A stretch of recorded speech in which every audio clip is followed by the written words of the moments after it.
Bismillahirrahmanirrahim. Assalamualaikum warahmatullahi wabarakatuh.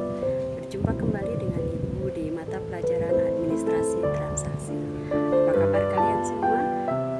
Mudah-mudahan dalam kondisi sehat dan tetap semangat untuk mengikuti pembelajaran. Sebelum pembelajaran pada hari ini kita mulai, alangkah lebih baiknya kita berdoa terlebih dahulu. Berdoa dipersilahkan. Selesai. Terima kasih.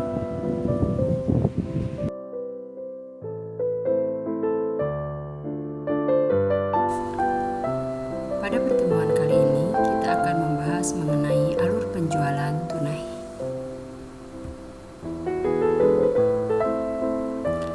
Alur penjualan tunai. Penjualan yang dilakukan oleh perusahaan dapat berupa penjualan secara tunai dan penjualan secara kredit. Pengertian penjualan tunai atau on cash. Penjualan tunai adalah penjualan yang penyerahan barang dan pembayarannya dilakukan secara bersamaan. Perusahaan yang menjual barang eceran seperti toko dan supermarket melakukan penjualan barang seluruhnya secara tunai.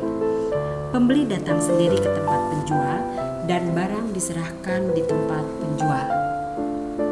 Dalam sistem penjualan tunai eceran, selain berfungsi sebagai bukti penjualan, nota atau bon tunai juga berfungsi sebagai order penyerahan barang kepada pembeli. Pada perusahaan yang tidak melakukan penjualan secara eceran, penjualan dapat dilakukan secara tunai ataupun kredit. Pembeli dapat melakukan pembelian barang dengan cara datang sendiri ke tempat penjual atau melalui surat order. Penyerahan barang dapat dilakukan di tempat penjual atau dikirim ke tempat pembeli, tergantung kepada syarat penyerahan barang yang disepakati. Formulir yang digunakan adalah faktur penjualan dan nota kontan. Unit-unit organisasi yang terlibat dalam aktivitas penjualan eceran secara tunai pada toko adalah bagian order penjualan atau pramuniaga, bagian kasir, bagian gudang, bagian pembungkusan atau packing, dan bagian akuntansi. Formulir yang digunakan antara lain faktur penjualan, nota kontan, bukti penyerahan barang, dan bukti penerimaan kas.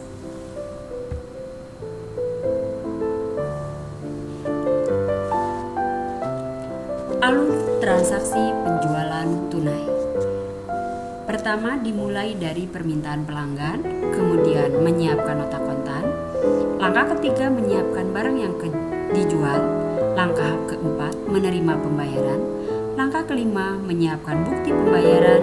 Dan langkah keenam, menyerahkan barang yang dijual. Sekarang mari kita bahas satu persatu. Permintaan pelanggan. Transaksi penjualan tunai dimulai dari adanya permintaan dari pelanggan, baik secara lisan maupun tertulis, yang disampaikan kepada bagian penjualan. Permintaan pelanggan secara lisan disampaikan melalui telepon atau pelanggan datang secara langsung. Sedangkan permintaan secara tertulis dapat disampaikan melalui surat pesanan, faksimiles, dan email. Berikut adalah contoh dari surat permintaan.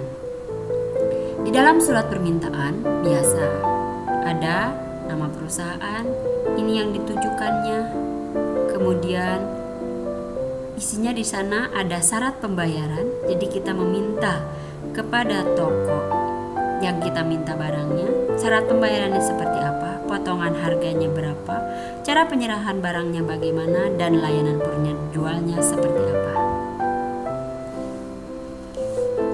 Kemudian langkah yang kedua adalah menyiapkan nota kontan.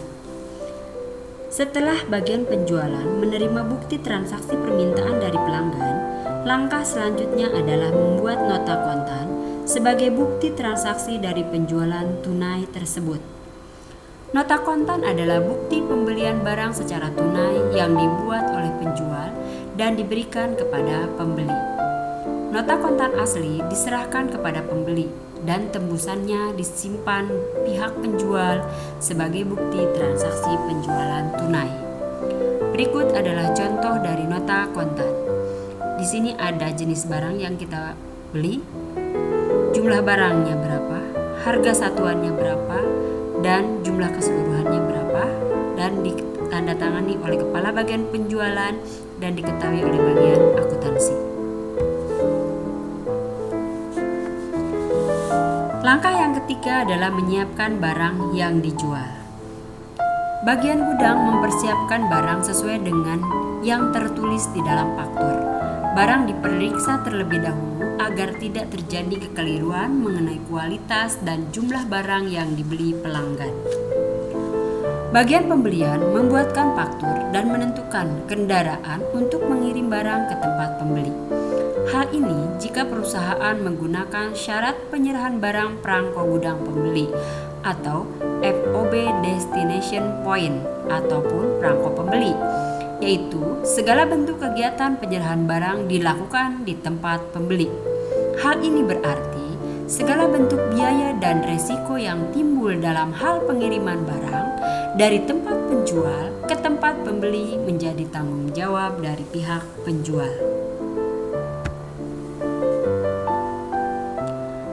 Menerima dan menyiapkan bukti pembayaran. Kasir menerima pembayaran sesuai dengan harga yang tertulis di dalam faktur. Sebagai bukti pembayaran, kasir membuatkan kwitansi. Ini adalah contoh kwitansi. Di sana ada nomor kwitansi. Ini telah terima, uangnya dari siapa, uang jumlahnya berapa, untuk membeli apa, dan angkanya nih berapa jumlah uangnya. Kemudian ditandatangani, diberi cap, dan diberi materai kalau transaksinya lebih dari 1 juta. Menyerahkan barang yang dijual merupakan langkah terakhir. Jadi proses akhir dari pembelian secara tunai adalah menyerahkan atau mengirimkan barang kepada pembeli. Penyerahan barang sesuai dengan kesepakatan awal transaksi. Barang diterima pembeli secara langsung atau barang dikirim ke alamat